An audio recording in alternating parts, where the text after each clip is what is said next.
Hello, we're coming to you live today from the Okanagan Valley, and we're in West Kelowna, BC, and we're outside. It's very warm today, and we have the sights and sounds around us of what's happening in the community, but we thought that might be a great way to start our conversation. So we'll get started with the podcast.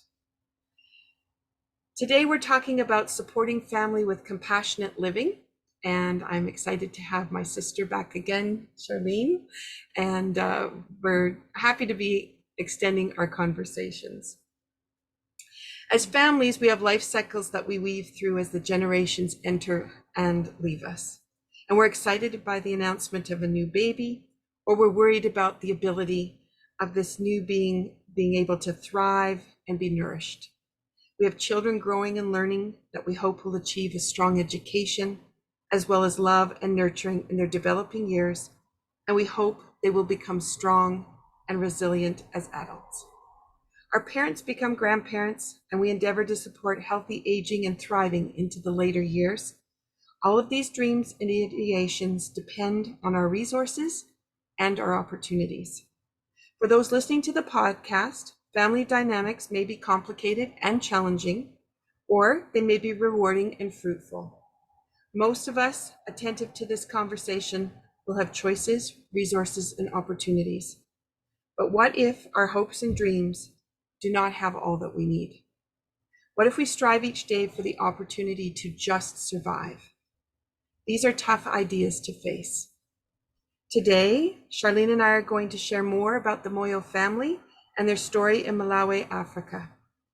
She has an update on the family and a new introduction to share with us as we explore the idea of compassionate living and being our very best to help others to thrive and be successful in their own world. You're listening to Be Well with Michelle Greenwell. This is sponsored by Dance Debut Inc. and the Cape Breton Tea Company. Thank you so much, Charlene, for sharing this conversation again. Well, thanks for having me again. And I really appreciate the opportunity to talk about this family that I love so much. And really the topics of resources and opportunities are really appropriate here. One important thing that happened since our last podcast on this family, sadly, is that Mum Moyo, the grandma in the family, passed away in June, which was really tragic for the family. And it happened at a time when Peter, the only adult male in the family, was en route to one hospital in a crisis, and his wife was in another hospital. And Mum Moyo, as we called her, the grandma, was actually going to be a guardian at the hospital with one of them. I'm not sure which one. And she suffered a cardiac arrest at the time and tragically died. And she was someone that the whole family looked up to and respected as really sort of the matriarch of the family. And tragically, Peter wasn't able to attend his mom's funeral. And I just received a message from the family that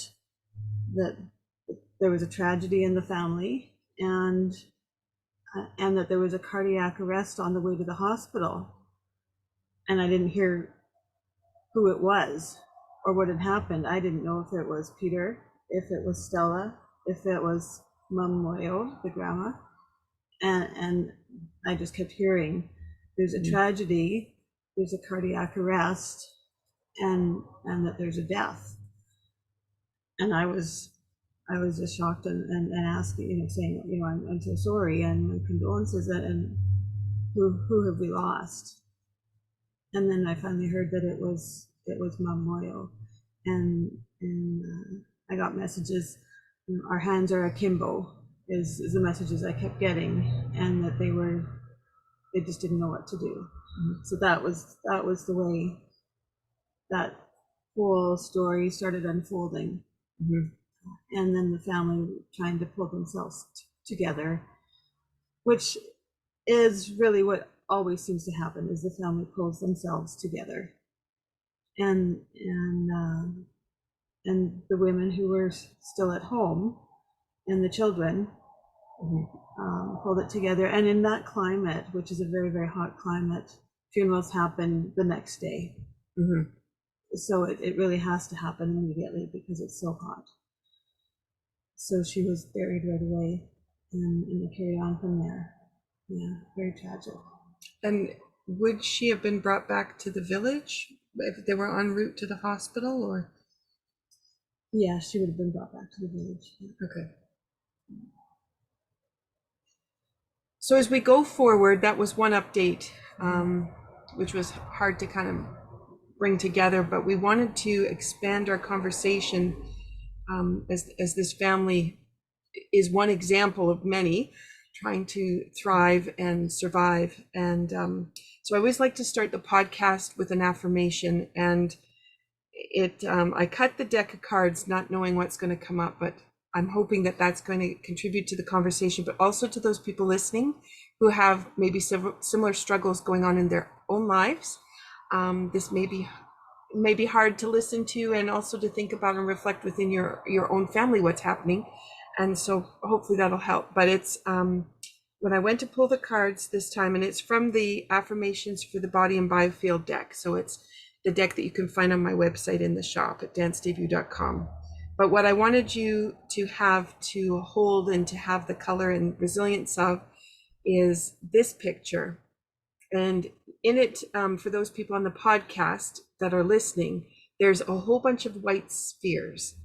And for those people who really feel the presence of others coming to them, you can let those spheres be a representative of all the people who are supporting and bringing things forward for the family, but also for those who have passed and who continue to bring energetic support from where they are.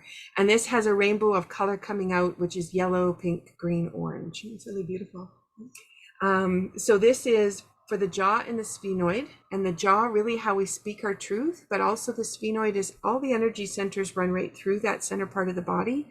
And so being able to just get that open flow happening so that we can voice what we need to voice, and being able to hear what we need to hear, and bring about the energy of that. So our affirmation is, when we resonate with our truth, there's a flow and a contentment that overrides all experience.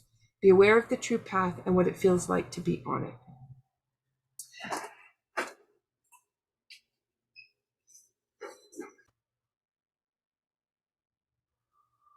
So now what we're going to do is move from the affirmation. We're going to move to the T. And I think we can take the Mission for Change community that was created for the Moyo family as a fundraiser, but we'd like to do it as a toast to Mama Moyo and her memory. So we have the iced tea version today. There we go. Mama Moyo, and all she did for the family.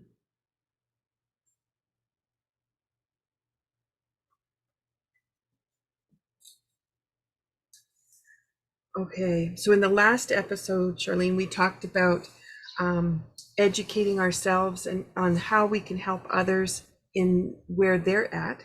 And we had talked about building the cement bricks to help increase the longevity of their small huts, which were usually ravaged by rains and vicious storms.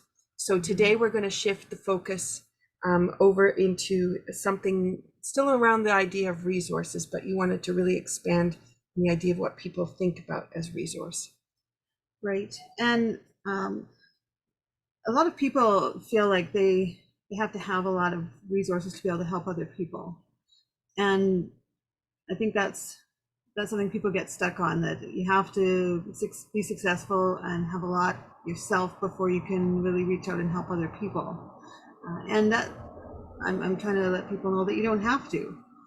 In fact, I probably do more to help other people now when I have less than I did when I had more. And just due to life circumstances, at this point in my life, I have less than I had 20 years ago, probably, just due to various circumstances. And so now when I'm struggling for various reasons for my own resources, is a time when I actually am contributing more to other people and to this family in particular in Malawi. And it's also something where people will say, well, oh, but I'm struggling myself with depression or stress, or I'm too tired. I've got these illnesses. I've just got too much on my plate. But it's actually something that you can do to relieve some of those things, and to take yourself out of being so egocentric and so concentrated on your own troubles and issues and your own woe is me, and people really build themselves into a place of self-pity, and it sort of builds on itself, and it's really hard to dig yourself out of that hole. And if instead you take some time to focus outside of yourself and focus on others, it can actually be healing for yourself within by doing that, and by looking to others to help them and to build them up. In the end, can build yourself up as well. And in part, that's what this does for me. Is it's healing for me to help other people, and to help this family is incredibly rewarding for me. So it helps them, but it helps me. Mm-hmm. So it's sort of a self-fulfilling prophecy to do something for them. And what to us would be quite a small resource, what to us would be maybe a pizza, or a paperback book or something. A small purchase here is a sack of grain that will feed a family of 15 for 2 weeks there. Mm-hmm. Or will be gardening tools that will hoe the garden for the next 5 years there. It's life-changing there. Here it's coffee for the office for today. Mm-hmm. It's nothing really. It's really inconsequential here. It's life-changing there, which is really quite amazing and shocking. Normally I've been chatting with one of the senior adults in Malawi. Originally I was speaking with Stephen and his wife Maria, and we're looking at how can we improve their family. Stephen passed away, and then I was speaking with Peter, his brother, and still Maria. Then Peter's been so sick this year. Then I started speaking with his wife Stella. Stella and Peter have both been so sick this year. And now Maria is also so sick. Mm-hmm. So I've been speaking with another sister, Grace. And each time it's building a new relationship and learning about that person. And in speaking with Grace, one of the things that's really stood out is just how little resources there are, and how much the individual has to step up and not look at themselves in their culture and in their community. They have to put themselves aside and really look at the family unit and say, what does the family need? Mm-hmm. When I started talking with Grace and asking a little bit about her, to learn about her, I started asking about her education and how far did she get in her education? And she got far enough to be able to read and write. But then when Stephen died, she stopped school because the family needed her. So mm-hmm. she had to stop school in order to be able to come home and help with looking after the young children and do the laundry for the young children, and to help with their feeding and their laundry and their care. So the family responsibilities. It wasn't about what she needed. Mm-hmm. It was about the resources for the family. And it's such a different perspective than here. Mm-hmm. With, well, but that's going to affect my life, Yeah. And there's no sense in any of her conversation about what that impact was for her. It's all about what does the family need, and how are we going to make these other people well, mm-hmm. to make the family whole. Mm-hmm. I asked her for information on other family members and how they've ended up orphaned, what's happened to their parents, and the list of illnesses that they've had to survive, and how all these children got orphaned, and that this family hasn't given up. They haven't let the children go to the orphanages. They've just kept the children home and kept trying to keep the family together. So there's so many children and so many people that are growing up in this family where the parents have died, whether it's cholera, hepatitis, tuberculosis, malaria. All things that we have medicines and capabilities of quickly overcoming. Yes. Yeah. COVID, Stephen died of COVID. There's things that people here are surviving, people there aren't. And it's a family that they could have, there's a lot of orphanages there. They could have said, we just can't deal with this anymore. We don't have and they don't have the resources. But they still keep saying, this is, our brother's or our sister's child. Some of the children, their mothers died in childbirth. That certainly happens a lot as well. Some of their parents died of HIV or AIDS as well too. So these are all things that people are living with or surviving here. And right now we're looking at, there's 15 family members. Yes. That are living together. As that extended family brought in together. Yes. So it's not just their little nucleus, but the extended family. Yeah. There's 15 of them. Yes. And with Robert sick, with Peter's sick, Peter being the lead of the family, he's not there to actually lead. No, and he hasn't been most of this year. He's been in hospital, and from all of the symptoms and discussions that I've had, it appears that I think he likely has type 2 diabetes. Okay. And so because he was talking about trouble with his feet and pains in his feet, and he's had some seizures and blackouts. There was a lot of symptoms that when we went through them. So let's move our audience forward. Yes.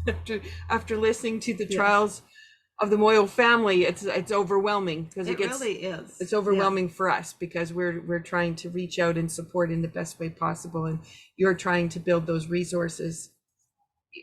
Oftentimes you're trying to give them a resource, but then it becomes an emergency, and then the resources have to go to the emergency. So, but from the perspective of people that are listening today, and they kind of go about their day, and they always do it this way. They just stop, pick up what they need.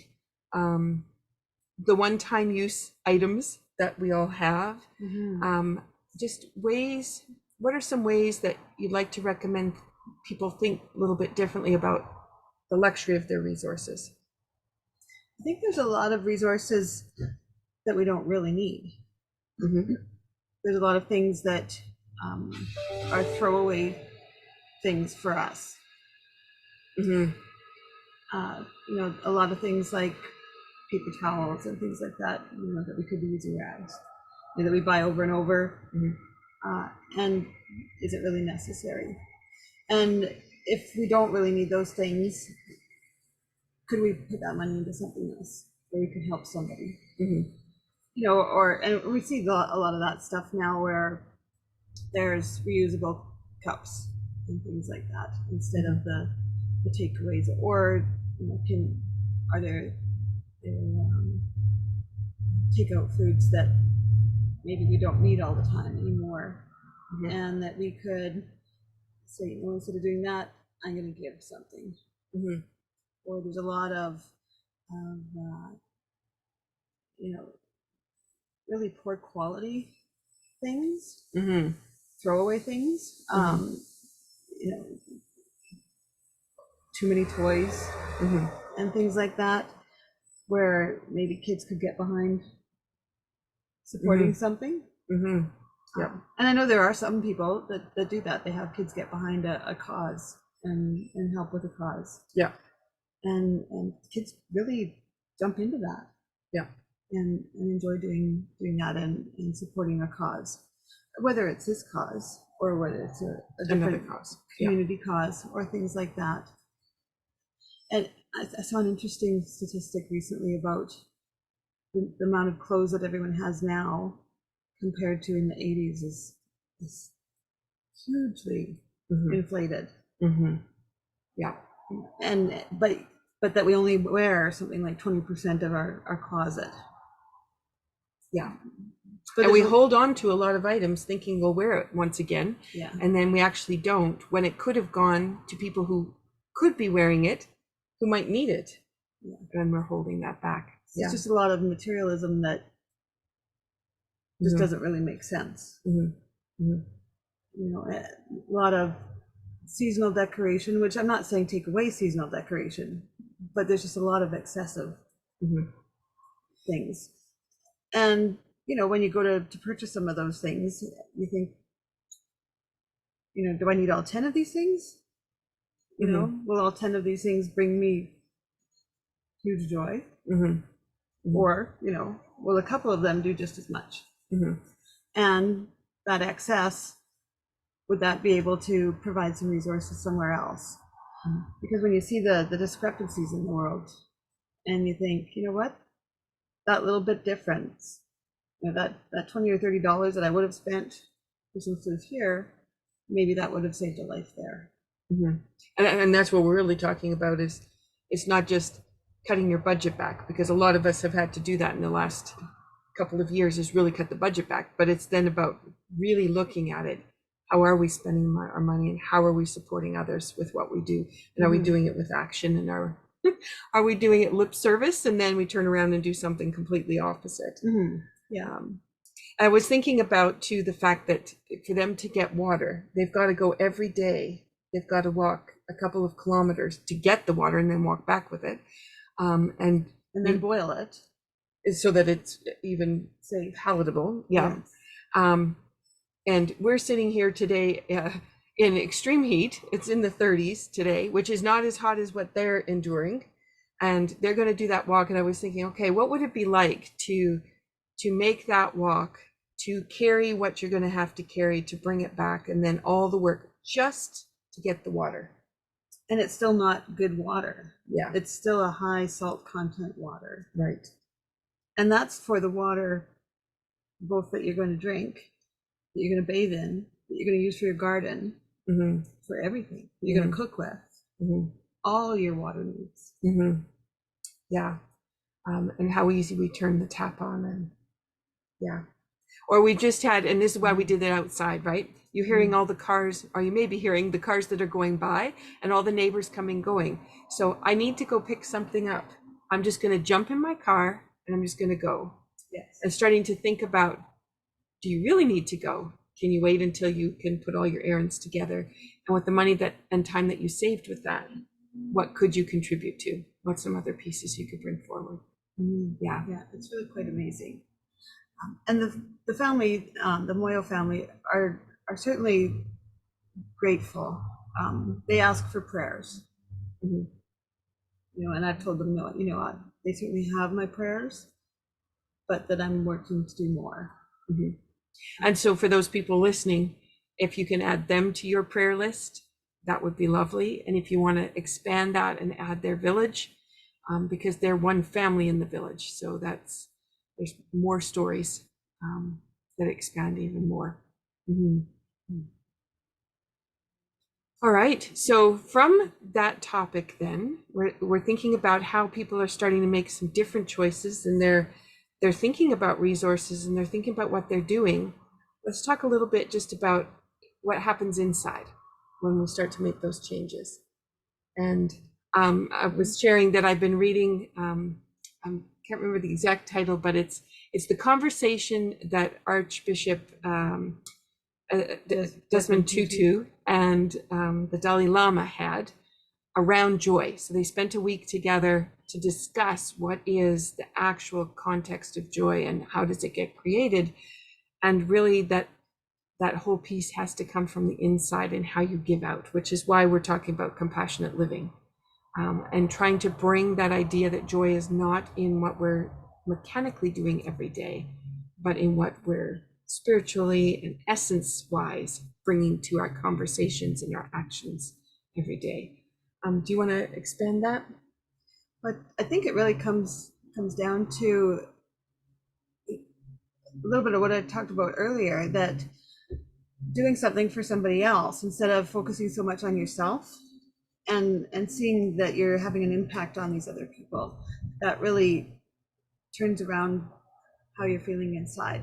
So if you're a little bit stuck in where you're at, you're feeling down, or you've got depression, I think trying to get out of your own head and get out of your own place of misery or frustration, anything like that, if you can start to see the results somewhere else, you can start to see that you're having an impact, that it makes a difference.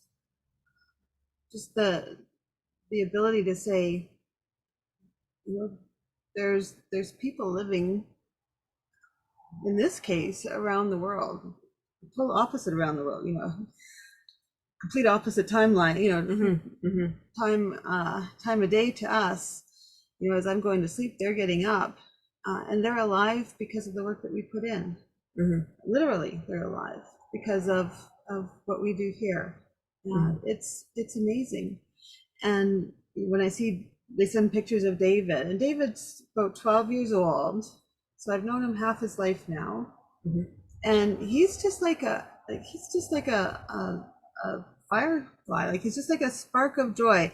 I've not ever seen a picture of David since the first time I met him online, without like the biggest smile on his face. Like, just seeing him lights you up. And he's taken it on himself that he's going to keep the garden going for the family. I mean, this is a kid who, like, here he'd be like riding his bike and just going off with his friends, and he's single-handed, well, not single-handedly, because he's, you know, recruiting other family members to be watering the plants and gardening, but he's taken on the garden for himself. That this is his task to keep the cabbage going, to keep the tomatoes going, all of this to keep trying to feed the family, while the grown-ups, his mom is in the hospital now with tuberculosis. His uncle, the one man in the family, is in hospital, and here this little boy is hoeing, he's pruning, he's watering, and he does it all with the biggest smile. It's just amazing. And that, I mean, it just thrills me. And he's so inquisitive. He wants to know everything about science. He loves he's just thirsting for knowledge. He loves school. He loves engineering stuff. And I, you know, when I talk with them, I say, you know, he's gonna do something that changes something in the world. Like, I just feel it. I know it. You know, and that's exciting to me. And that's very rewarding. I know that I've had an impact on him, and he has an impact on me. It's totally thrilling. You know, and that's the kind of reward that people can have. And who would have ever expected that? So this little boy in Malawi, around the world, totally makes me happy. So anybody can have that. And I'm thinking about the twins. You know, how old are the twins now? They just turned 6. Okay. Yeah, it was their birthday about a week ago. Okay.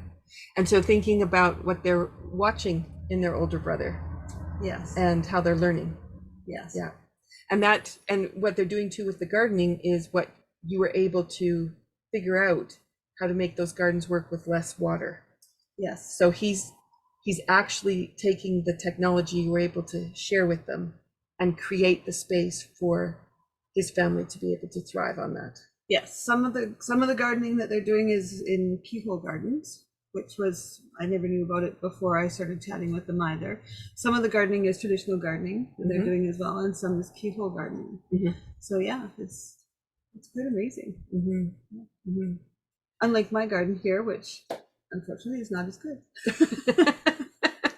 I have an abundant one, but I haven't had a chance to get into it. Yeah. So yeah, and again, there's the example, right? I'm looking for enough time, and the resource is just thriving there. If I could just package it all up and send it. And I Yeah. have water that's 10 steps away from the plants, Yeah. and I can't make it successful. And here they don't have the resources. Yeah. But for them, it's life or death. Mhm. And there, the 12-year-old is Mhm. making it work. Mhm. Mhm. It's amazing. Yeah, and focusing on what he can do. Yeah. And it's very inspirational. Mhm. Yeah.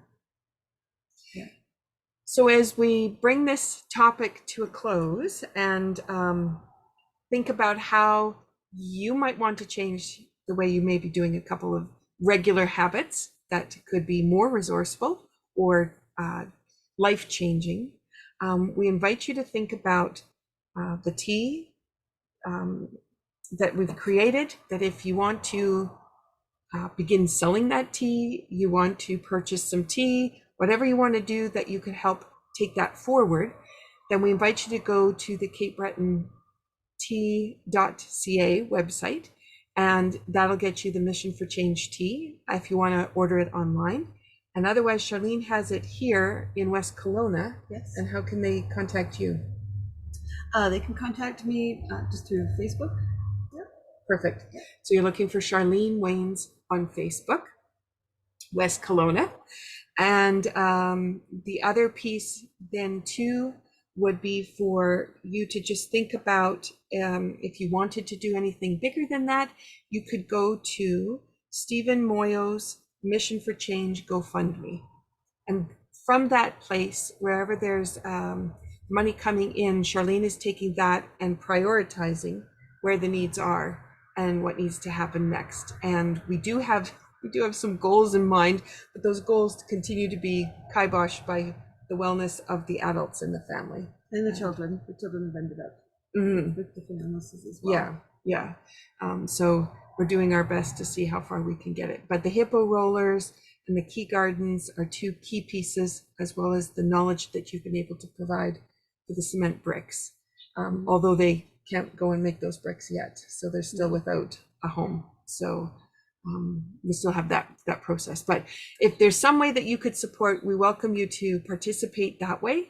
And if it's not by any funds, then we have the prayers that could go forward for the family and the village. And then we also have what you could be contributing to in the community where you are. And even thinking about how you could be different within your own family.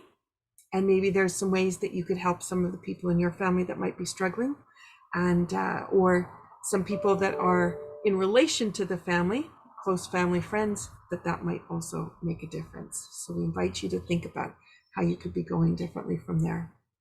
Okay, anything else you want to add before we close today? No, I think that's it. Everybody can make a difference. It's really quite an easy step, and it makes you feel much better.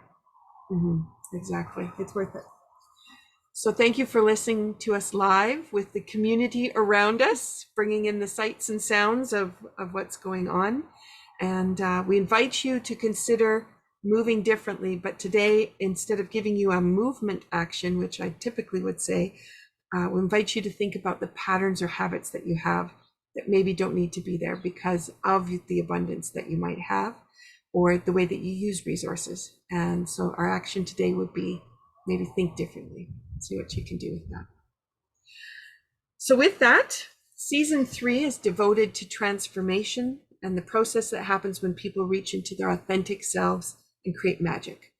And our season has each month, several different themes that we're running through. So we hope that you'll come back to listen to the other ideas as we're building up to how can you be transforming your life and how can you be transforming the lives of others by the actions and thoughts that you have. Thank you for joining us. And this is Be Well with Michelle Greenwell, wishing you well-being. Take care and thank you for being here.